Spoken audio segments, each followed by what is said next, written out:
আসসালামু আলাইকুম রহমতুল্লাহ। গত কয়েকদিন থেকে একটি ন্যারেটিভ আসলে উৎপন্ন করা হচ্ছে যে ডাকসুতে শিবির ব্যর্থ। কিন্তু এটা সম্পূর্ণ একটি মিথ্যা ন্যারেটিভ, একটি ভুয়া ন্যারেটিভ, একটা প্রোপাগান্ডা মূলক ন্যারেটিভ। আপনারা দেখেছেন যখন ডাকসু নির্বাচন হয় এবং তার কিছুদিন আগে আসলে বলা হয় যে শিবির জিতবে না। শিবির দুই একটা সম্পাদক পদে জিততে পারে।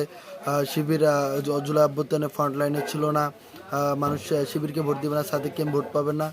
ভোট পাবে কাদের, ভিপি হবে কাদের, জিএস হবে হামিম। এই সমস্ত ন্যারেটিভ উৎপন্ন করা হয়েছিল। শিবির মেয়েদের সাথে চলাফেরা করতে পারে না এবং শিবির যদি জিতে তাহলে হচ্ছে মেয়েরা অবাধে চলাফেরা করতে পারবে না। ক্যাম্পাসে গ্যামজাম লেগে থাকবে, সামগ্রিক উন্নয়ন হবে না।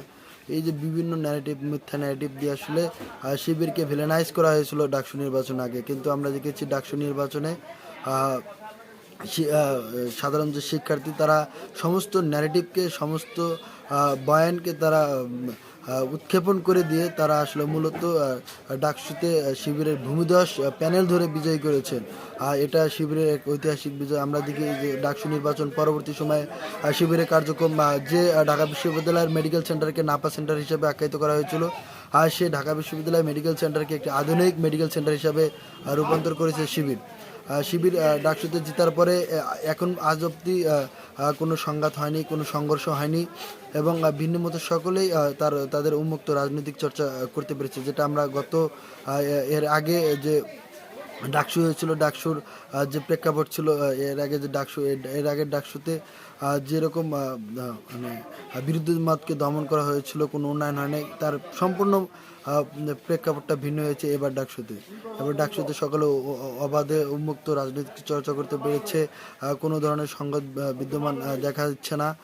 এবং ডাকসু লাল বাস অ্যাপ চালু করেছে এবং বিভিন্নভাবে সামগ্রিক আমরা দেখেছি যে ঢাকা বিশ্ববিদ্যালয়ের কেন্দ্রীয় জামে মসজিদ, সেই মসজিদে কয়েক কোটি টাকার উন্নয়ন বরাদ্দ নিয়ে এসেছে বিভিন্ন সংস্থার মাধ্যমে।